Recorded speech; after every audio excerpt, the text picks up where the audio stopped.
사사기 17장부터 21장은 사사기의 부록인데요. 사사기에는 모두 12명의 사사의 행적이 기록되어 있지 않습니까? 6명의 대사사, 6명의 소사사에 관한 기록이 있는데, 여기서 대사사라는 말은 기록의 분량이 많다라는 뜻입니다.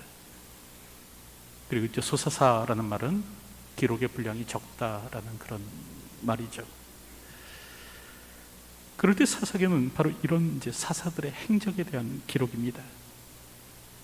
그럴 때 그 행적이 사사기 16장에서 마치게 되고, 이 사사기 17장부터는 이제 사사들에 대한 언급은 없는 겁니다. 다만 사사들이 활동했던 시대가 어떠한가를 오늘 우리에게 말씀해 주는데, 이 사사들이 활동했던 시대는 어떤 시대였는가? 우리가 알듯 자기 소견에 오른 대로 행하던 시대였습니다. 여러분, 그럴 때 사사기는 크게 그 두 가지 사건을 통해서 이를 말씀하여 주죠. 첫째는 그 미가와 단지파에 관한 그런 내용이고, 또 둘째는 이제 그 레윈과 그 동족 상잔의 전쟁에 관한 그런 내용 아닙니까? 우리가 살펴봤듯 이 한 레윈으로 인해서 동족 상잔의 전쟁이 발발하는데, 결국 이스라엘이 싸움에서 이겼죠. 처음 두 싸움은 베냐민 지파가 승리했지만, 이제 마지막 싸움은 이스라엘이 승리케 되었습니다. 그럴 때 이스라엘은 베냐민 사람들을 진멸합니다. 다시 말하면 남자만 아니라 여자와 어린아이, 심지어는 이 가축까지도 다 칼날로 쳐서 멸하는 겁니다. 여러분, 이는 하나님께서 가나안인들에게 하라고 하신 그런 명령이죠. 헤렘, 즉 진멸을 뜻하는데, 여러분, 이스라엘 백성들은 이 하나님의 명령을 따라 지키지 않았습니다. 가나안인을 하나도 살려두지 말라라는 그 명령을 지키지 않죠. 왜냐하면 저들을 살려두는 것이 저들에게 더 큰 이익이 되기 때문에 그렇습니다. 노예로 부리는 것이 더 큰 이익이 되기 때문에 가나안인을 진멸하라라는 말씀을 지키지 않는데, 오늘 사사기를 보면 이스라엘은 베냐민 지파에 대해서는 이를 실행합니다. 오늘 성경을 보면 마치 가나안 사람들을 치듯 베냐민 지파, 동족을 죽이더라라는 거죠. 전쟁에 참여한 남자만이 아닙니다. 전쟁에 참여하지 않은 여자, 또 어린아이 까지 다 죽이고, 이제 심지어는 그 성읍까지 다 불살라서 사람들이 살지 못하도록 그렇게 만드는 거죠. 그래서 광야로 피신한 600명의 사람 외에는 모든 베냐민 지파의 사람들이 결국 죽임을 당합니다. 그럴 때 오늘 사사기 21장 2절을 보면 이스라엘 백성들이 이 같은 일을 행한 후에 큰 소리로 울었다라고 말씀합니다. 백성이 베델에 이르러 거기서 저녁까지 하나님 앞에 앉아서 큰 소리로 울며. 여러분, 다소 뜻밖의 반응이죠? 전쟁에서 승리하는데 왜 우는가? 막상 전쟁을 치르고 나니까 이스라엘 12지파 중 한 지파가 없어지게 된 겁니다. 막상 전쟁을 치르고 났더니 다 살려고 했던 그 사람들이 자기 형제들이더라라는 거죠. 그럴 때 사사기 21장 3절을 보면 이스라엘 백성들이 그런 말을 합니다. 이스라엘의 하나님 여호와여, 어찌하여 이스라엘에 이런 일이 생겨서 오늘 이스라엘 중에 한 지파가 없어지게 하시나이까? 이 전쟁으로 베냐민 지파가 없어질 위기에 처하게 되자 이스라엘 백성들이 하는 일이 무엇인가? 이제 그 책임을 또 하나님께 돌리는 겁니다. 하나님, 어쩌자고 이 같은 일을 하신 겁니까? 여러분, 이처럼 책임 전가는 인간의 그 원초적인 그 본능이죠. 그 인류의 조상이었던 아담부터 그런 일을 하지 않았습니까? 누가 너의 벗었음을 내게 알렸느냐? 내가 내게 먹지 말라 명한 그 나무의 열매를 내가 먹었느냐? 하나님께서 물으실 때 아담이 한 일이 무엇인가? 책임 전가였습니다. 성경을 보면 아담이 이르되 하나님이 주셔서 나와 함께 있게 하신 여자 그가 그 나무의 열매를 내게 주므로 내가 먹었나이다. 그렇게 말을 합니다. 여기서 아담은 그 선악과를 따먹은 그 책임을 하와만이 아닙니다. 하나님께도, 하나님이 주셔서, 하나님 주시지 않으셨습니까? 하나님 주셔서 하나님과 하와에게 돌리는 거죠. 그리고 또 하와는 그 책임을 뱀에게 전가하죠. 여자가 이르되 뱀이 나를 깨물어 내가 먹었나이다. 여러분, 이처럼 최초의 인간들로부터 오늘 우리에게 전해져 내려온 것이 무엇인가? 바로 이런 책임 전가입니다. 자신의 책임을 인정하지 않고 이제 타인에게 전가하는 일, 우리가 하고 사는 거죠. 그러나 책임은 지는 것이지 전가하는 것이 아닙니다. 저지른 잘못이 있다면 책임져야 하는 것이지 떠넘기는 것이 아니라는 거죠. 여러분, 요즘 신조어 가운데 그 오피스 빌런이라는 말이 있다고 합니다. 회사, 사무실을 뜻하는 오피스와 악당을 뜻하는 이제 빌런이 합쳐진 말인데, 이제 사무실 악당쯤 되는 그런 말입니다.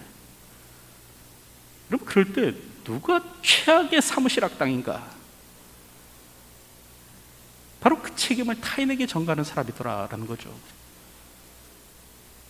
언젠가 모 리서치 회사에서 직장인 752명을 대상으로 이제 질문을 했습니다. 함께 일하고 싶지 않은 직장 동료는 누구인가? 설문을 했는데, 여러분, 1위는요, 일에 대한 책임을 회피하거나 떠넘기는 사람. 이 사람이 이제 1위를 했고, 2위는 파벌을 만들고 분란을 조장하는 사람. 3위는 자기 실속만 챙기는 사람. 4위는 앞에서는 친절하나 뒤에서는 욕하는 사람 이었다고 합니다. 여러분, 우리가 알듯 사실 많은 사람들이 책임을 지려 하기보다는 전가하기에 바쁘지 않습니까?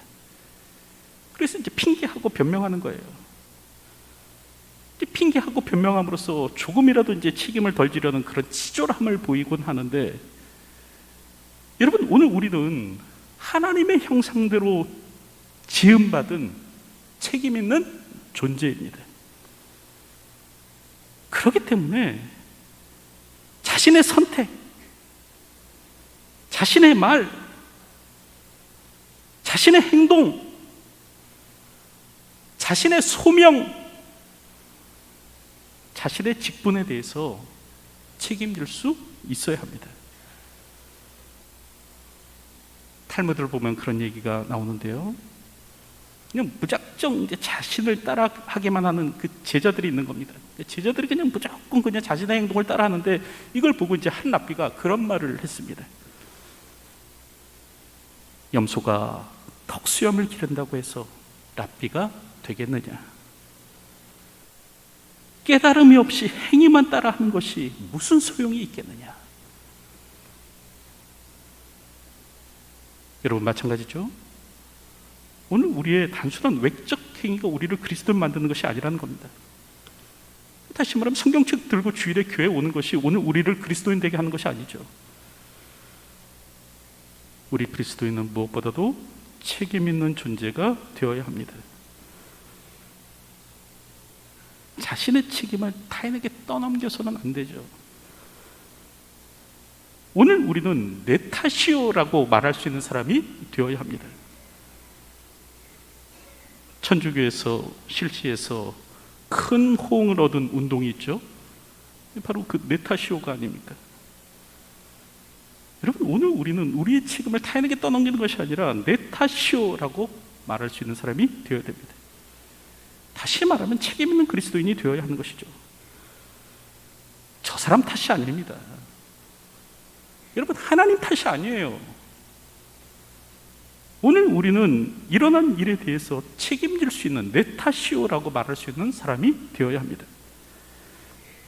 근데 오늘 성경을 보면 이스라엘은 그런 일을 하지 않고요, 이제 이걸 하나님 탓으로 돌리는 겁니다.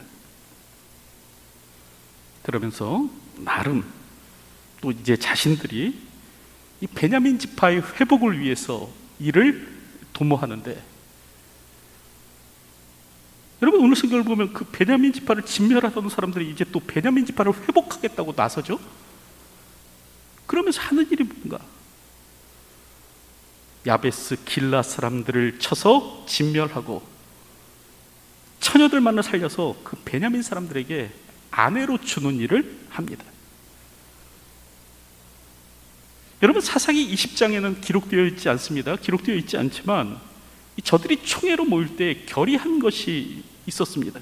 그게 뭐냐면 그 베냐민 지파의 어떤 사람에게도 딸을 주지 않겠다, 그렇게 결의를 했습니다.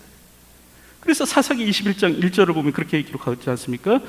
이스라엘 사람들이 미스바에서 맹세하여 이르기를 우리 중에 누구든지 딸을 베냐민 사람에게 아내로 주지 아니하리라 하였더라.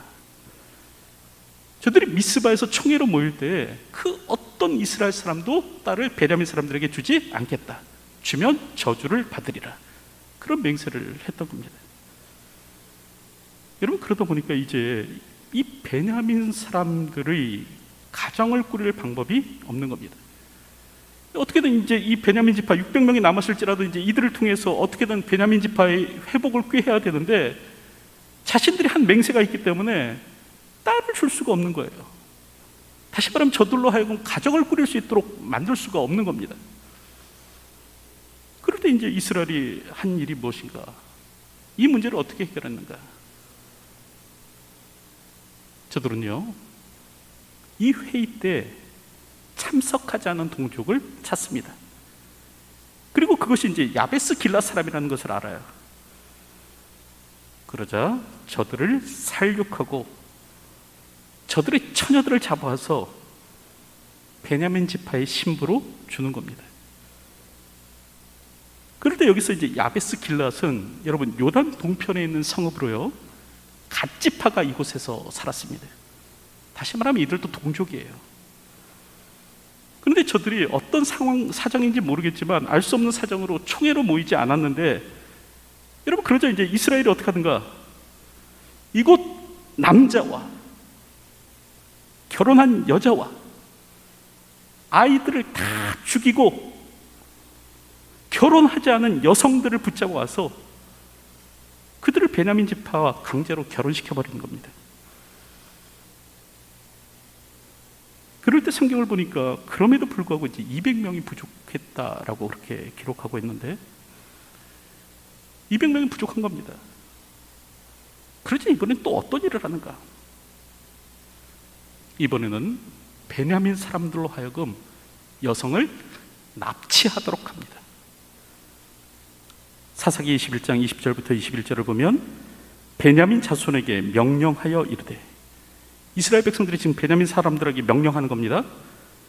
가서 포도원에 숨어보다가 실로의 여자들이 춤추러 나오거든. 여기서 실로는 에브라임 지파를 뜻합니다. 에브라임 지파의 사람입니다. 실로의 여자들이 춤추러 나오거든. 너희는 포도원에서 나와서 실로의 딸 중에서 각각 하나를 붙들어 가지고 자기 아내로 삼아 베냐민 땅으로 들어가라. 여러분, 저들이 생각할 때 우리가 공식적으로는 딸을 줄 수 없지만 이 납치는 다르지 않겠느냐라는 겁니다. 그 납치는 딸을 공식적으로 준 것이 아니기 때문에 서약을 어긴 것이 아니다. 서약을 어기지 않았으니 우리가 저주받지 않겠느냐, 그렇게 생각을 한 거죠.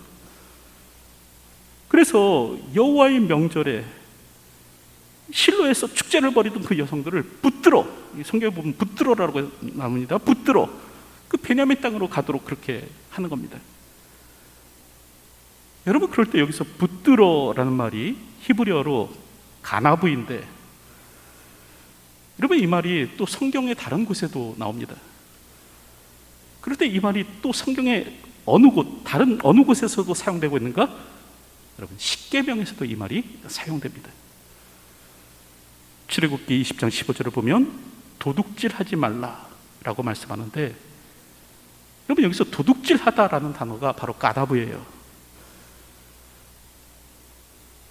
여러분, 도둑질하지 말라라는 말은 하나님의 대표적인 명령이죠. 하나님의 백성은 무슨 일이 있어도 까나부, 도둑질하면서 살아서는 안 되는 겁니다. 여러분, 아간을 보십시오. 그가 여리고의 전리품을 훔쳐, 도둑질하여, 까나브라고 써 있습니다. 훔쳐서 자기 장막에 감춰 놓는데, 여러분 그때 어떤 일이 일어납니까? 그에게 속한 모든 것, 심지어 소와 나귀와 양까지 아골골짝으로 끌려가서 죽임당하는 일이 일어나지 않습니까? 여러분, 이처럼 하나님께서 미워하시는 것이 도둑질이에요. 까나브예요. 그리고 그럴 때 그 대상이 사람일 때는 더욱 그랬습니다. 사람을 훔치면 어떻게 되는가? 성경은 죽이라고 명령하십니다. 출애굽기 21장 16절을 보면 사람을 납치한 자가, 여기서 납치라는 말이 가나브입니다. 사람을 납치한 자가 그 사람을 팔았든지 자기 수하에 두었든지 그를 반드시 죽일지니라 말씀하는데, 여러분, 사람을 납치하면 뭐 그 사람이 살아있든지 죽었든지 간에 어쨌든 간에 이 같은 일을 행한 사람은 반드시 죽여라, 성경은 명령하는 겁니다. 그런데 오늘 성경을 보면 이스라엘이 바로 이 같은 일을 합니다. 이스라엘이 이 같은 일을 명령하고 베냐민 지파는 이 같은 일을 수행하는 것이죠. 그리고 이로써 자신들이 한 그 잘못을 만회하려고 합니다. 여러분, 오늘 성경에는 자신들의 악행을 또 다른 악행으로 만회하려는 이스라엘의 모습이 기록되어 있죠. 잘못에 대한 솔직한 인정, 반성, 회개가 아니라 또 다른 악행으로 자신의 악행을 덮으려는 그런 이스라엘의 모습이 기록되어 있는 것입니다. 여러분, 잘못을 바로잡을 수 있는 유일한 방법은 회개에 있습니다. 다시 말하면 잘못을 인정하고요, 또 고백하는 거예요. 그리고 용서를 구하는 것이죠. 악행으로서 또 자신이 저지른 다른 악행을 덮으려고 한다? 아닙니다.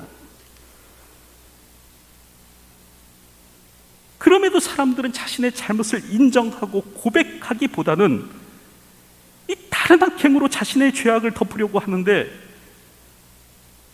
여러분, 오늘 우리는 그런 모습을 또 다윗을 통해서도 보게 되지 않습니까? 다윗은 우리아의 아내와 정을 통하죠.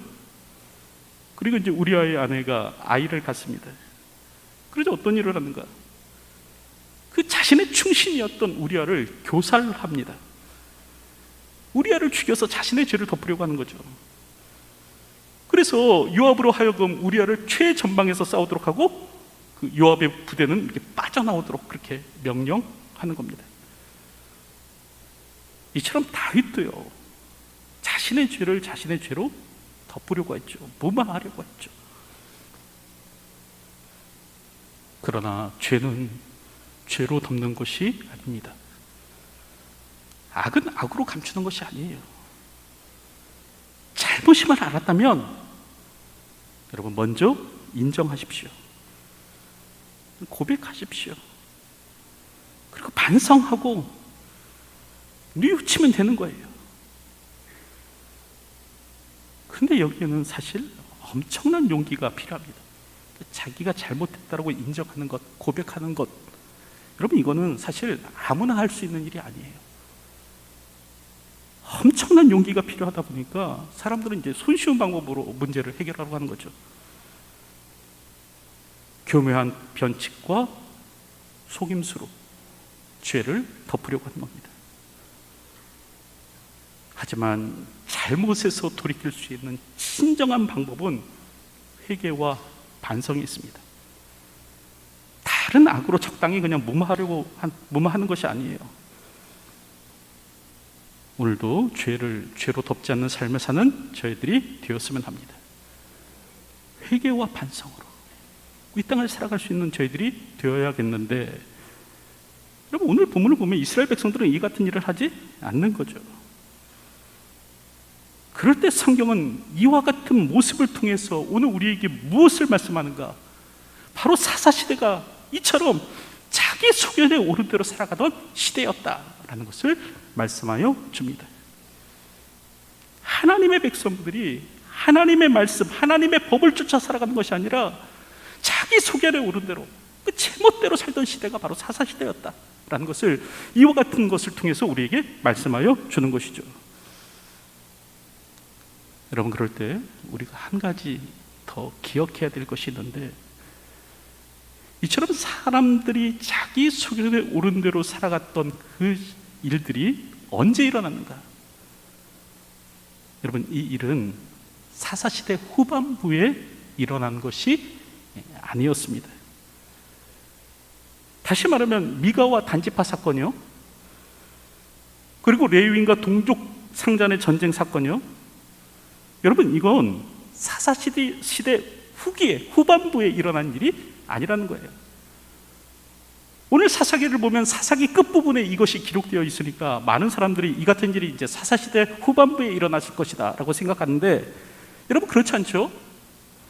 우리가 이미 살펴본 대로 그 단지파에 의해 고용된 레위인, 또 미가에 의해서 고용되었던 그 레위인, 여러분 그 사람 누구였습니까? 모세의 손자 게르솜의 아들 요나단이었다라고 그렇게 기록하고 있지 않습니까? 뿐만 아니죠. 오늘 성경을 보면 이스라엘과 이제 베냐민 지파 사람들 사이에서 전쟁이 일어나는데, 여러분 이 같은 일이 언제 일어났는가? 사사기 20장 28절의 말씀을 보면 그런 내용이 나와요. 아론의 손자인 엘르아살의 아들 비느하스가 그 앞에 모시고 섰더라 라는 말이 나오는데, 여러분 아론의 손자가 살았던 그때 이 같은 일이 일어났다는 거예요. 여러분 요나단과 비느하스는 모두 출애굽 3세대의 사람들입니다. 출애굽 1세대는 모세와 함께 광야에서 죽었죠. 출애굽 2세대는 여호수아와 함께 가나안 땅을 정복했다면, 이제 출애굽 3세대 사람들은 본격적으로 가나안 땅을 산 사람들이었습니다. 그럴 때 미가와 단지파의 사건, 또 레위인과 동족 상잔의 전쟁의 사건이 일어난 때는 언제인가? 바로 저들이 가나안 땅에 들어와서 살기 얼마 안 된 그 초기부터 일어났던 일이다 라고 성경은 우리에게 말씀하여 주는 것입니다. 다시 말하면 이스라엘은요, 정착 초기부터 가나안 땅에 들어와서 살기 시작한 때부터 벌써부터 하나님을 버리고 자기 소견에 오른 대로 살아가기 시작했다라는 거죠. 여러분 그럴 때 오늘 우리는 두 가지 사실에 대해서 크게 놀라게 되는데, 첫째는 그 죄에 빠른 전염성이죠. 벌써부터 가나안 땅에 정착한 지 얼마 되지도 않을 때부터 벌써부터 이스라엘이 가나안화되어 가더라라는 거죠. 여러분, 빠른 전염성을 가지고 있는 것이 바로 죄입니다. 그 어느 바이러스보다 무서운 것이 사실 죄예요. 그러므로 오늘 우리는 무엇보다도 죄에 대한 철저한 거리두기가 필요하죠. 그래서 데살로니가전서 5장 22절을 보면 악은 어떤 모양이라도 버리라 말씀하지 않습니까? 그럴 때 여기서 버리라라는 말은 멀리하다라는 말입니다. 공동번역 성경을 보면 그리고 악한 일은 어떤 종류이든지 멀리하십시오라고 번역하고 있습니다. 죄는 멀리해야 되는 거예요. 철저한 거리두기로 살아가야 되는 거예요. 이처럼 빠른 전염성을 가진 것이 죄고, 이런 죄에 대해서 놀랄 수 있고, 또 오늘 우리가 이 사사기를 보면 또 크게 놀라게 되는 것은 뭐냐면, 그럼에도 불구하고 이런 이스라엘 백성들의 죄악에도 불구하고 이들을 끝까지 사랑하시는 하나님의 사랑, 그 사랑에 놀라게 됩니다. 여러분, 이스라엘은 정착 초기부터 자기 소견에 오른 대로 살아갔습니다. 그럼에도 불구하고 하나님께서는 어떻게 하는가? 지속적으로 사사들을 보내서 저들을 구원하여 내시더라는 거예요.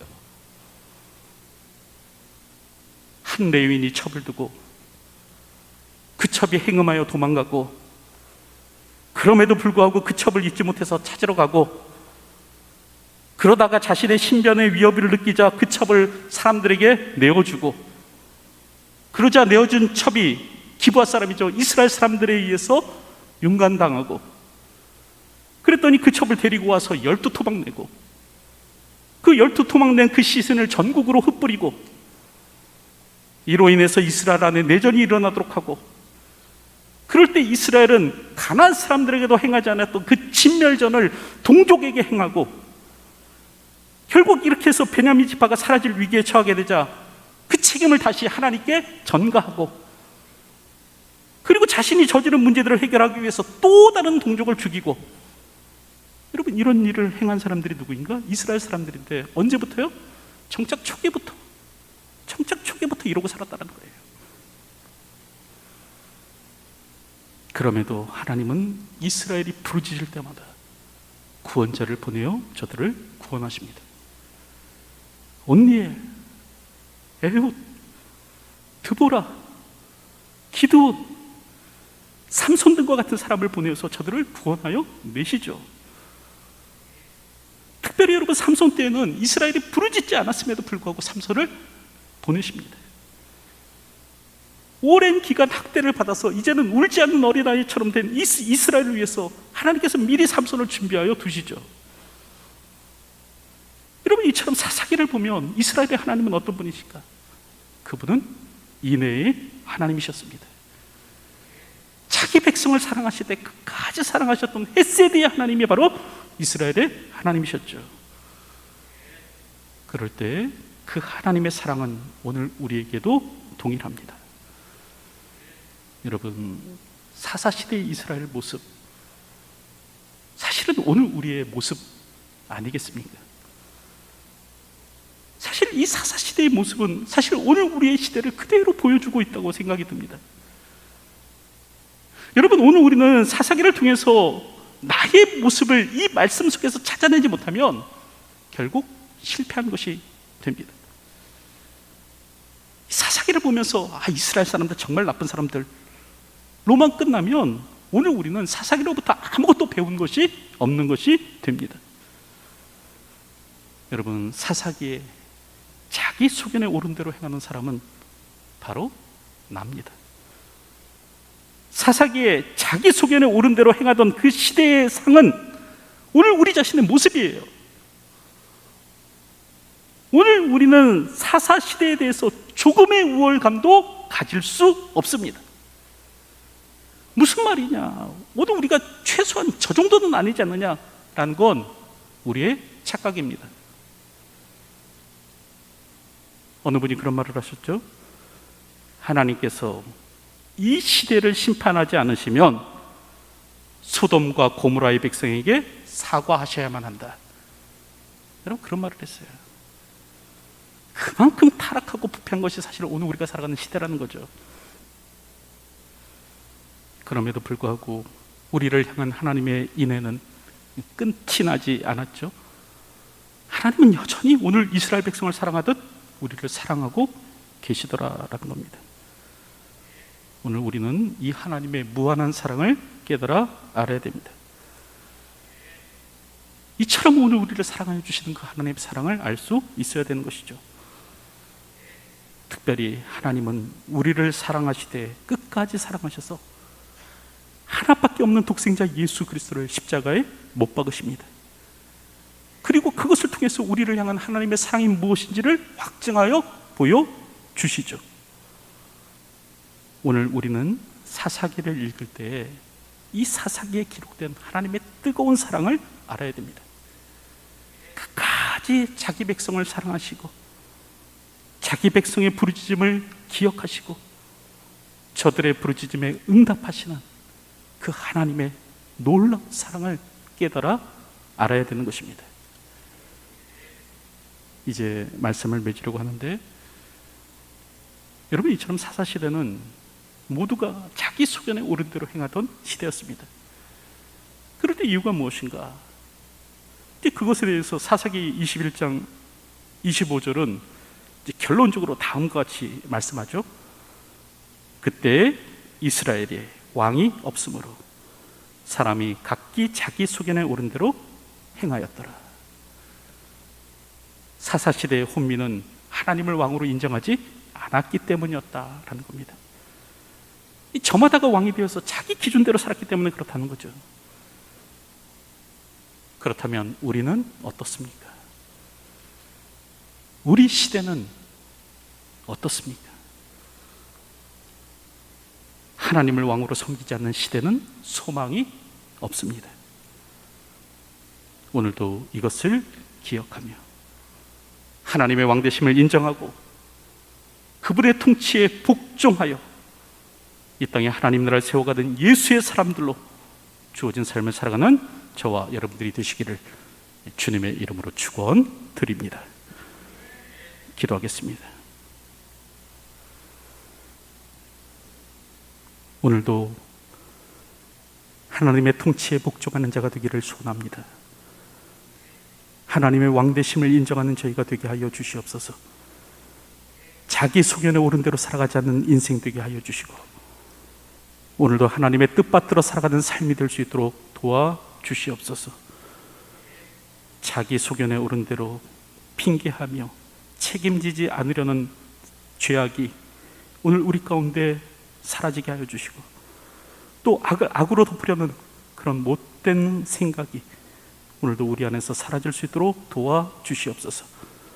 오늘도 책임 있는 하나님의 백성인 것을 인정하며 회개와 반성으로 이 땅을 살아가는 삶이 될 수 있도록 도와주시고, 오늘도 하나님의 뜻대로 주님의 말씀에 복종하여 이 땅을 살아가는 삶이 될 수 있도록 인도하여 주시옵소서. 예수님의 이름으로 기도하옵나이다. 아멘.